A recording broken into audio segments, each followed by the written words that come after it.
And now for some more. So we're going from Nights, which is a game about dreams, to another Sega game that's about dreams, but Nights isn't in it. It's fucking Sonic Dream Team. You'd think this would be the one time where we actually get like a Night Sonic crossover that When can we matters. get the Sega adaptation of Alice in Wonderland? Since they're obsessed with dreams, apparently. That will never happen. And you know I'd what? play it. The whole dream thing with this game is basically sort of another cyberspace, if you think about it. It's nice to see 2D Sonic or modern Sonic in 2D animation. Yes, this is gorgeous. I love this. This and the Knuckles prequel animation for Frontiers are like perfect. I'm glad that Sega Hardlight, whatever it's called, has kind of gotten that confidence to be able to do something experimental and bring in their own ideas for something Yeah, instead of making a Subway Surfers clone. that is true. And you know what? They make some damn good Subway Surfers clones, but this Hey, game, Speed Battle is pretty fun. I just didn't play it long. yeah, this game is just better than all those games. Like by miles. And you know what? I will say it. This is the best Sonic game, for me at least, since Sonic Mania, which is kind of sad considering we got another 2D game and the open zone game, which I also did really like. I'm putting that out there. Really fucking like Frontiers, but this to me is just more what I kind of want out of Sonic, you know? Right. And yeah, they have like a good amount of settings here. Like Why are you looking at the settings? cuz I was just making sure it was all set right cuz I saw the language icon, and I'm pretty sure it was the same language icon from SA2 and SA1. it could be. I just wanted to point that out. This game does feel like a lot of the people working on it definitely probably played Sonic Adventure and Sonic Adventure 2. It doesn't control like those games. It's also much more lighthearted than those games, much more colorful and bright than those games. But, you know, in a lot of ways, I feel like a lot of that spirit is here, which is kind of nice. But now the structure of this game is much closer to the more meta era Sonic titles, like Sonic Colors, Generations, that sort of thing. And yeah, Does the meta era exist? yes, because you know what era we are in now? We're in the era of patches. That doesn't mean the meta era exists. Sure, it does. You can call it whatever you want, but it's definitely a distinct time frame for Sonic. Once Sonic 4 and Colors released. Filter, maybe? What's this thing even supposed to do? One second. But According to the operational files, yeah, these I'm like cutscenes. half listening to you, half listening to this, and I'm really trying to figure out something to say. Yeah, the cutscenes here are kind of weak. I like them. Look, Sonic sleeping on Eggman there is kind of cute. But yeah, this is pretty much a lot of the cutscenes in this game are this sort of style, which I wouldn't mind so much, I guess, if they did the like storybook style thing where they hand drew the frames rather than have them in a 3D space. Yeah. I would love to see that style back. I should preface again, though. I know we said it a lot in previous videos, but for people who start with this, I have not played this game.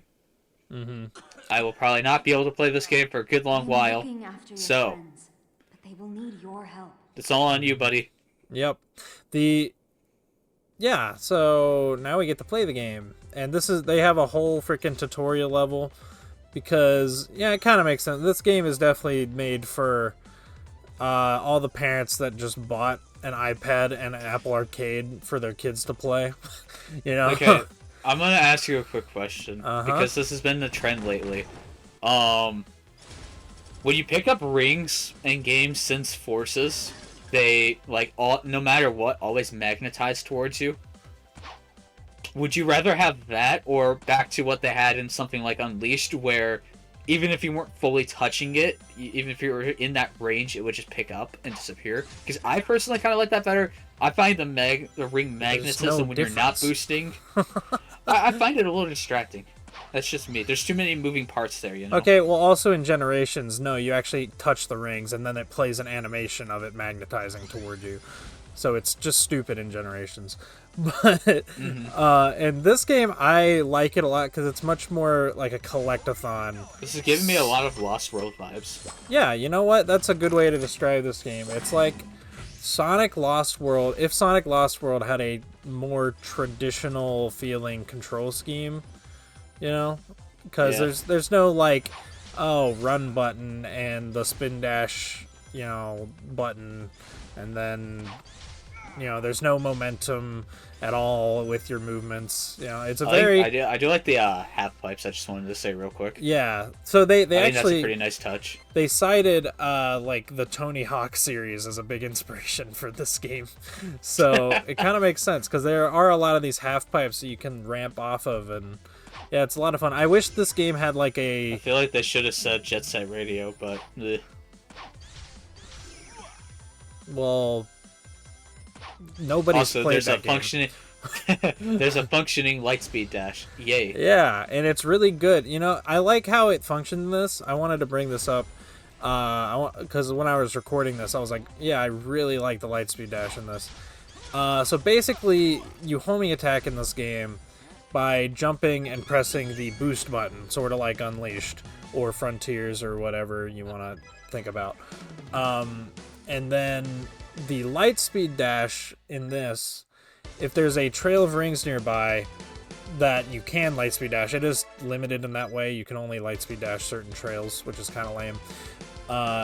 If you're within range of it, you press jump and A again, like you're doing a regular old school style homing attack, and Sonic will home in on it and then do the light dash. Can you skip this jingle, or are you just letting it play out? If you mash through it, all the audio plays at once. What? Yeah, it's there's a lot of things like that in this game that are just like, well, how did they not catch this? Or okay, I will say the biggest problem with this is the audio, like mixing, and you know what? This does make it the official Sonic Adventure 3 because the audio mixing in this is horrible. It's so bad. It's like REM has a very nice voice. I just wanted to say that. it's all right. She's kind of just monotone. That's all I need. I'm just imagining the JP version. I love her design. She's designed by Yuji Uekawa, which is nice. Glad he's still somewhere. Yeah. I had some help this time. Also, I'm glad that Roger's sounding a lot more on point with this game. Yeah. It's definitely something he was having a bit of struggles with Frontiers for whatever reason. It's because in took the Frontiers voice direction. they directed him to be just his fucking regular voice. Yeah. Like, he's not doing a Sonic. He's sounding pretty on point here, especially compared to some of his previous games. I like it here. In this, you know, it feels like he's still doing like the Sonic voice, but he's got a definite better handle on it here. But in Frontiers, they were just like, yeah, play it deeper, until he eventually got down to just his regular voice, and they were like, yeah, that's good. So, I don't know. But yeah, I like his voice in this game. I think in general, Sonic, Tails, Knuckles, Amy sound pretty good in this. I think Cream sounds fine, but she's like... Oh my gosh, Cream hasn't spoken in so long. Since Sonic Generations. Holy shit, I don't even remember what she sounds like in that game. I forgot she was in that game. It's not going to be the hero's voice, and I'm going to be angry. Or the Sonic X voice. Yeah. So, eagle-eyed viewers will notice that that red ring I just collected was already, you know, collected. That was because I did a little quick test of this to make sure my recording was still working. Immersion broken. but I immediately went back into the level and restarted it. But even if you exit a level, if you've touched a collectible, you've collected that forever on that save file. So, it's very convenient in that way, but, But yeah, so the basic gameplay of this, it's very simple Sonic gameplay. You really only have a few actions. It's probably the simplest 3D Sonic gameplay since Sonic Adventure, just in terms of the amount of actions you can do. Honestly, from what I'm seeing, and at least from the level design wise, this is what Forces could have been.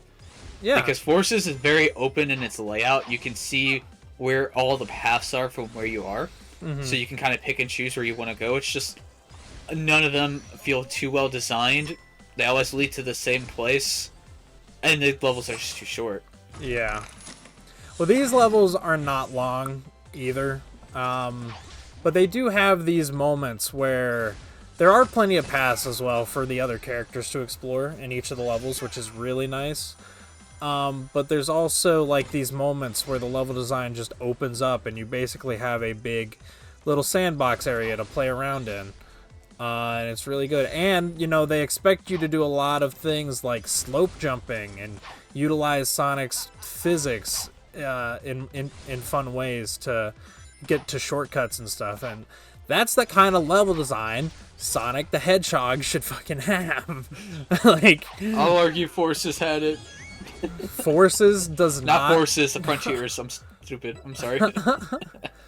Frontiers has it in some sense because they just make it really fucking I don't know, they don't railroad you as hard. There's no invisible walls, so you can skip shit if you want to. I think it's more apparent in the update 3 stages. Yeah, because those are the stages that fans were like, please make stages where I can use my spin dash and jump off of things, and it would. Or be if fun. you're gonna keep remaking stages, just remake all the stages from Adventure 2, maybe Adventure 1, and we'll just stick with that.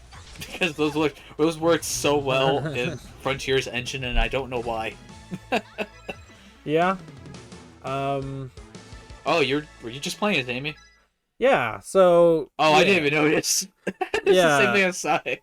Yeah, so this game brings back the sort of typing system that, previous Sonic games have had, where there's a speed type, a flight type, and a power type, but the power type isn't really a power type because there's no real combat in this. Sonic Heroes!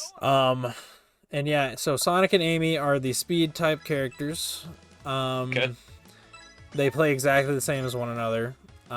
Tails and Cream are the flight characters, and they play exactly the same as one another. And the same goes for Knuckles and Rouge, or I'm going to call them the glide type characters, because their thing is gliding and climbing on walls. So, yeah. But, yeah, no. This game, for whatever reason, is just doing a lot of what I've fucking wanted in 3D Sonic games for such a long fucking time. And it's so surprising to see a game like this even released, but it's so also hilarious for me because there's Sonic series is the most monkey pod series in existence. It's like, oh, you want a Sonic game that has, multiple playable characters that play similarly to one another, and they have really expansive level designs for you to explore with each of the different characters and utilize the physics and stuff. Yeah, we can give you that, but it'll be, an Apple Arcade exclusive. Says the person who went out of their way to do it, to get it.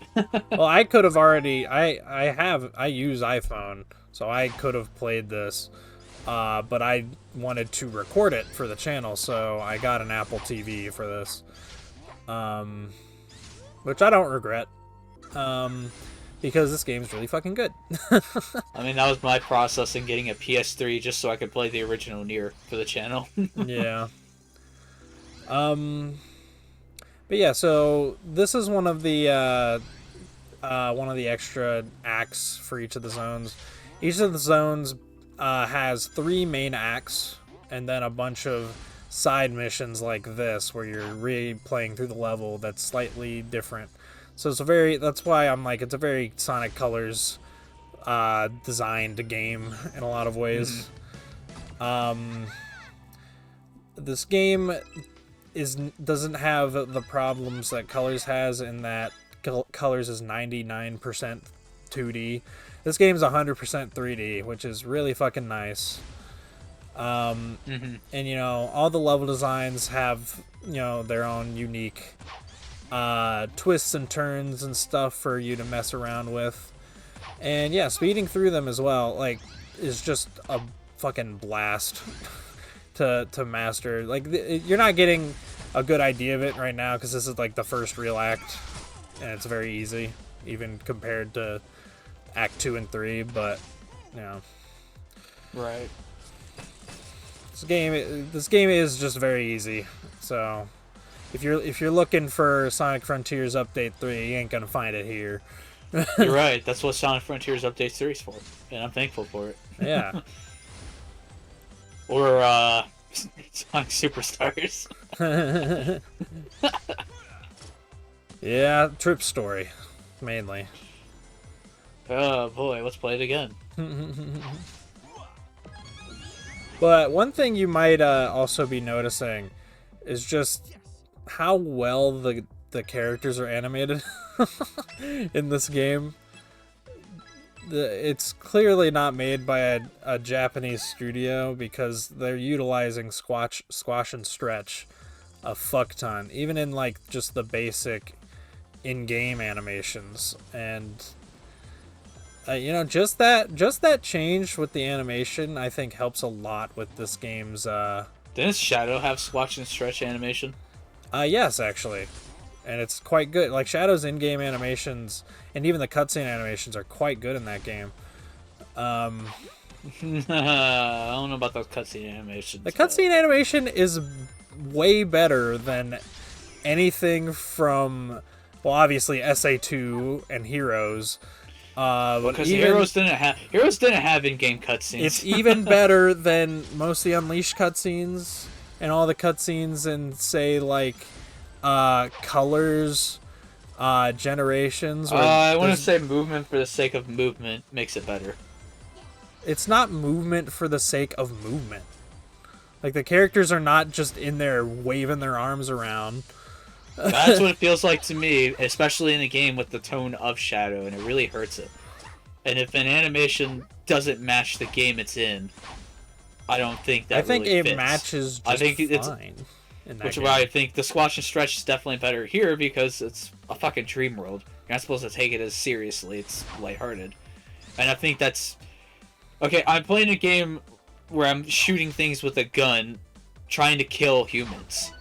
Why is my character's legs growing whenever he switches rails and shit? That's like the most egregious one I can think of. Because he's a fucking 3-foot hedgehog. Like, he's a 3-foot Mickey Mouse ass character design. To be fair, there's a lot of tonal mismatch there, but the animation's part of it. I think more so the problem with Shadow is the fact that they just use the fucking Sonic Heroes models in that game, which is trying to be more realistic. The models are not the issue. They definitely stick out in that game. Oh, they stick out. They stick out, and like the animation, they are part of the bigger issue. That nothing in that game tonally matches. Oh, but I still don't think that makes the animation any better. I also don't think that having squash and stretch inherently makes your animation look like a children's cartoon. It's just better than not having literally any at all. Which something like 06 has none. And you'd be able to make it happen in the real world? And that game's animations are incredibly stiff. Oh, don't get your hopes up. I think there's the right amount to it, because obviously with any form of animation, you need your characters to stretch a bit to hold off good animations. I'm just saying in Shadow, I think it was a step way too far. In a game that didn't need it in that manner. It was this this rule that I think they should have instead focused more on using it to enhance Shadow's presence. You know, like honestly, they could have played with some camera angles of Shadow aiming guns in different ways, but making his arm longer and they become bigger, that kind of stuff. Going a more of a manga art route, I think would have helped a lot. How would they do that in gameplay? I don't know, maybe like a finisher or something. Like Having squash when you and go up to an stretch. enemy, the camera will like quickly zoom in, Shadow will shoot them, and then a cool cutscene, and then you move on with the camera reverting back. Having squash and stretch in a game like that can emphasize a character's like movements. Like Shadow is a very fast, very powerful character. If he had, And I think it just goes too far. I don't agree. I think if that stuff wasn't there, his actions wouldn't feel as satisfying. I disagree. It makes me hate the actions because it doesn't feel like a good way to emphasize the actions. I think there were better ways to animate it. In a game like Heroes, yeah, that's fine. The game that doesn't But in a have game like squash and Shadow- stretch animation. Yeah, and it should have been there. If they had that same system from Shadow, I think it would have been great at Heroes. Just like the same reason, I don't think it should have. I think they maybe should have had more than they had in 06, and probably would have planned to. But keeping it on a very minimum level for 06 being a quote-unquote realistic world Sonic game was a good idea. To keep it minimal. You know? I just don't agree because it's a fucking cartoon animal character series. I want to see Yeah, the and they're characters trying to moving make it around. something more than that. So, therefore, they have to compensate correctly, and when they don't compensate correctly, I'm going to criticize it. Okay. I think you. I don't know. I If just. there are any comments on this video, you know I'm right. I mean, I guess I can see where you're coming from. I just don't think it's at all a problem in Shadow. Especially in the gameplay animations. Yeah, because it's supposed to be a more tonally serious game. And when my characters look like they're trying to be a Power Ranger, I can't take it seriously. It's a serious tone game made for like the same audience demographic as like Power Rangers is. Like Yeah, they the deserve furthest better. the furthest it goes is like maybe early teens. Cuz it's Sonic the fucking Hedgehog. Look, that game was supposed to be rated T, so it would have been for teens, and teens would have hated that shit. But So it's they were not, developing the game with all those E10. animations, aiming for a T rating. It's E10 Just saying. though, so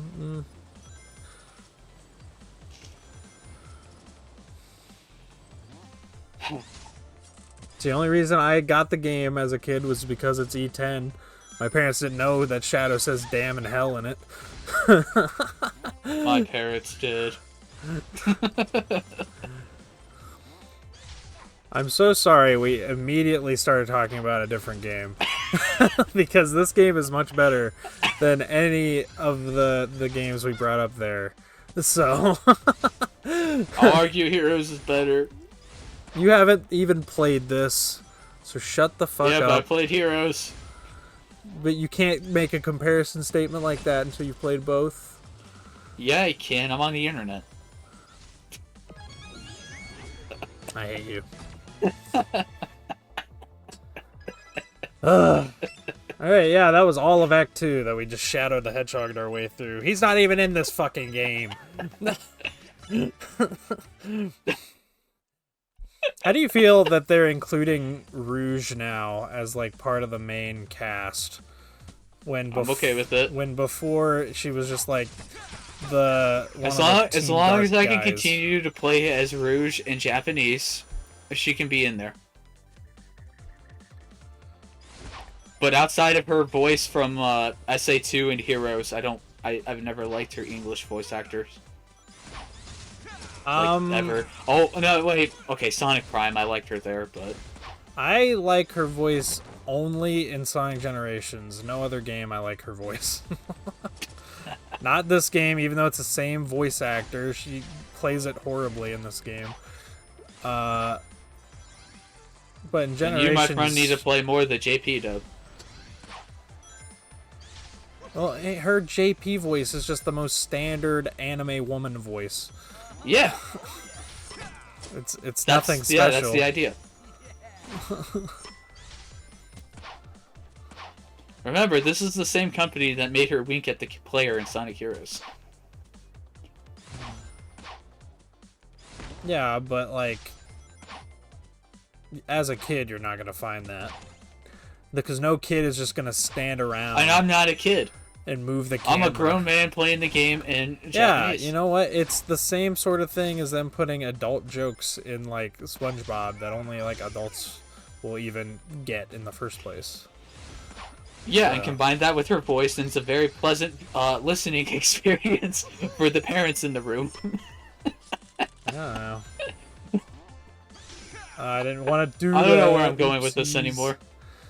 I don't know what is happening in this commentary. I think we're tired of Sonic. Yeah. No shit.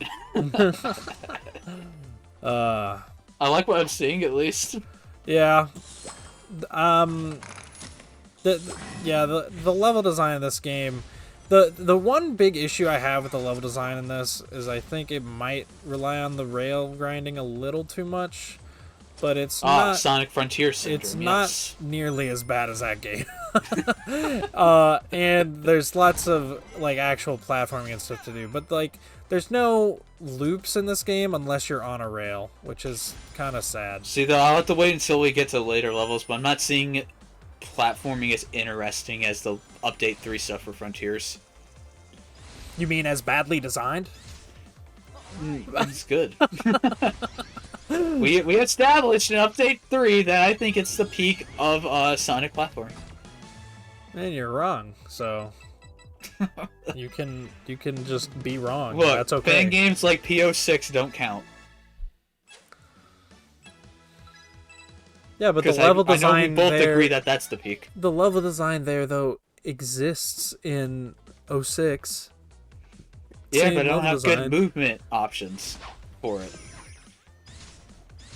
Well, then I do in Frontiers. For official stuff, I think you'd be hard pressed to beat this game overall. And like this game, it's sort of like Sonic Colors in that it doesn't really have any super majorly high highs, but it's just like consistently really good throughout the entire. It looks like it'd be a good solid B tier Sonic game. Nothing wrong, nothing too great. Exactly what it needs to be. Really, the thing that holds this game back is the fact that they designed it for mobile devices. You know, so it cannot be that challenging or in-depthly designed. You know, it has to be able to work very easily with touch controls. And you know what? I played this with touch controls. It actually controls quite good in that format.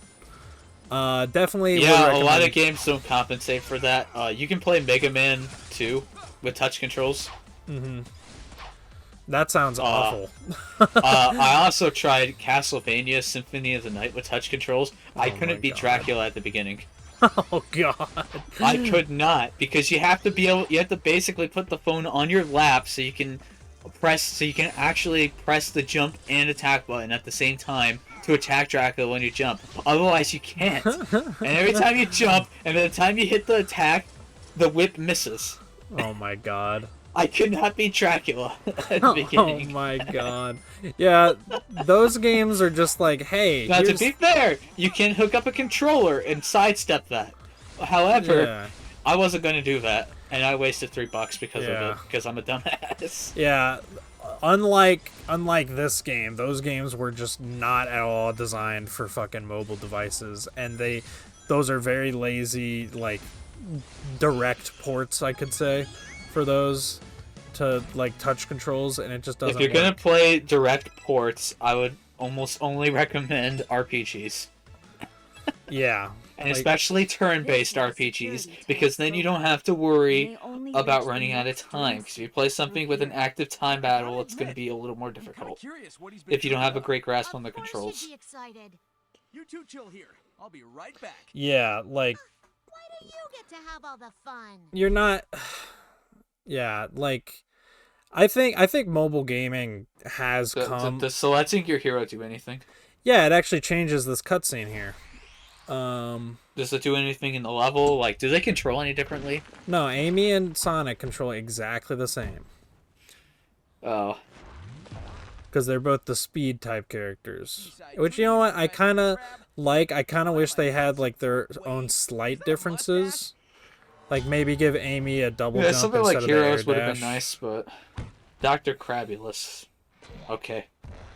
Yeah, Crabulous is a goofy, wacky character, and probably the second hardest boss in this game. Ah, yes. Very difficult. No, the boss is very easy. The only thing challenging about this fight is the last hit. It's very easy to get hit on that hit. I said hit a lot there, but you know, it's very easy to get hit just on that last phase, but it's really these bosses are super easy. They're just here for visual flavor. This guy's kind of funny. I like this I like music. Yeah. And the animation on him. Yeah, That was fun. the animation in this game is I just feel like really they're great. definitely playing with the dream aesthetic pretty well here.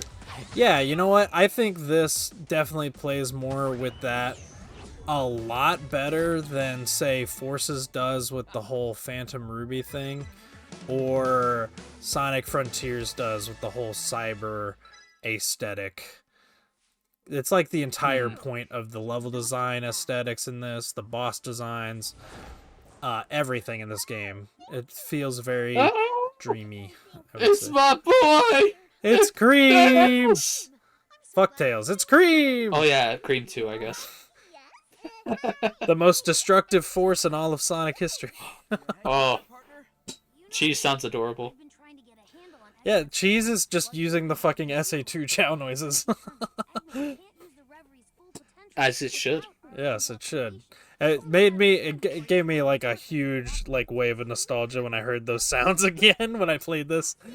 I love it. Don't you worry. We'll all I, look out for each other. I have to But- listen to Cream a bit more, but I don't mind it. Yeah. About So what I figured it'd be. yeah. So we'll get into it in the next part, but we're about to run into this game's, I would say, only real major issue that I have with it, but we'll get to that when we get to it next part.